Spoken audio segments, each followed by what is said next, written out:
तो आपका YouTube channel में बहुत बहुत स्वागत है। हम क्लास 9 का चैप्टर ग्रेविटेशन को करने जा रहे हैं कि एक्चुअल में ग्रेविटेशन होता क्या है। मैं आपको सभी बातें बताऊंगा इसके बारे में। ठीक है बच्चों, वीडियो को स्टार्ट करते हैं। मैं आपको एक बताता हूँ कि पहले आपको कुछ जनरल बातें बताता हूँ कि एक साइंटिस्ट है न्यूटन साइंटिस्ट था। उसने कहा कि Apple fall down from tree, कि एप्पल ट्री से नीचे गिरता है।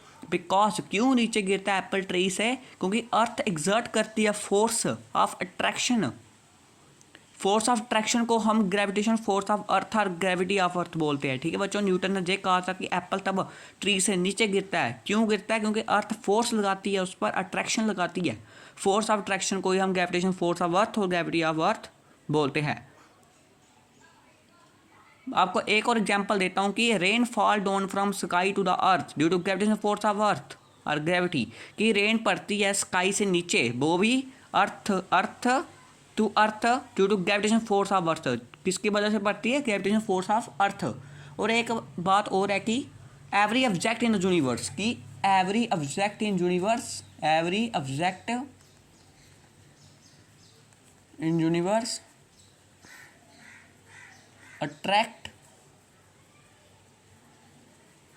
other body, कि every body, every object in the universe attract other body. की सारे ऑब्जेक्ट यूनिवर्स में, यूनिवर्स का मतलब है कि ब्रह्मांड, पूरा वर्ल्ड में इतने भी ऑब्जेक्ट है यूनिवर्स में, अट्रैक्ट करते हैं दूसरे ऑब्जेक्ट को। ठीक है बच्चों, वो फोर्स लगती है दो ऑब्जेक्ट के बीच में, तब वो अट्रैक्ट करते हैं दोनों को एक दूसरे। Force with which two object attract each other का ग्रेविटेशन फोर्स। तब दो ऑब्जेक्ट में अट्रैक्शन होती है तो फोर्स लगती है, तो फोर्स लगती है वो हम उसको बोलते हैं gravitation force. Force with which two object attract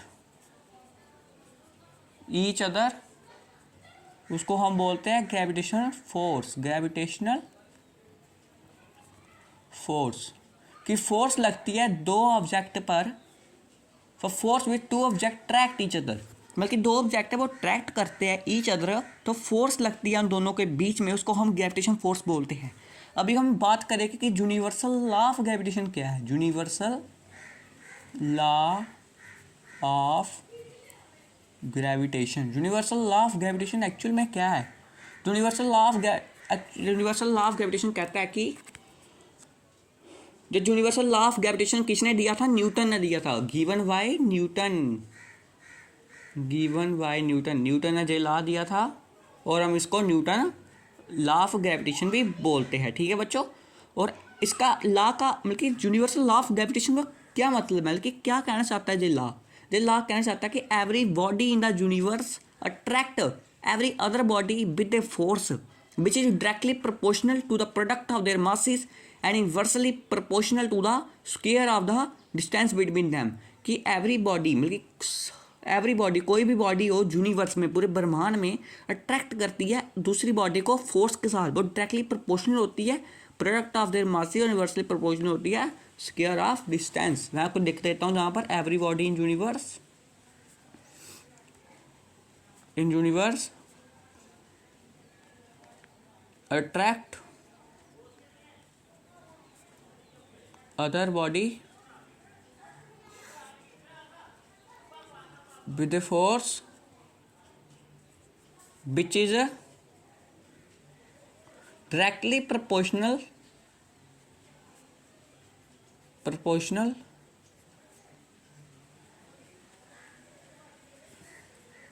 to the square of the distance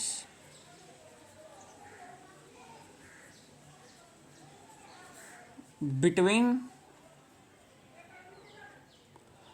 directly proportional to the, sorry बच्चों मैंने जहाँ पर लिख दिया कि every body in the universe tract of the body with a force with directly proportional to the square of the distance. Sorry, जहाँ पर आना था कि directly proportional to product of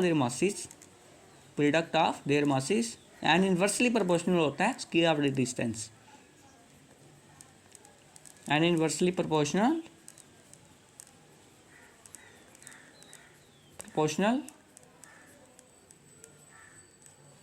to square of distance.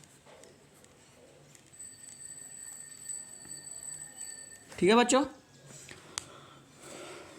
एक force, मतलब कि मैं आपको बताता हूँ कि एक if force between two bodies it is directly proportional to product of their masses, that is कि तब फोर्स दो बॉडी के बीच में डायरेक्टली प्रोपोर्शनल हो जाती है प्रोडक्ट ऑफ देयर मासेस, मतलब कि F equal to m1 into m2।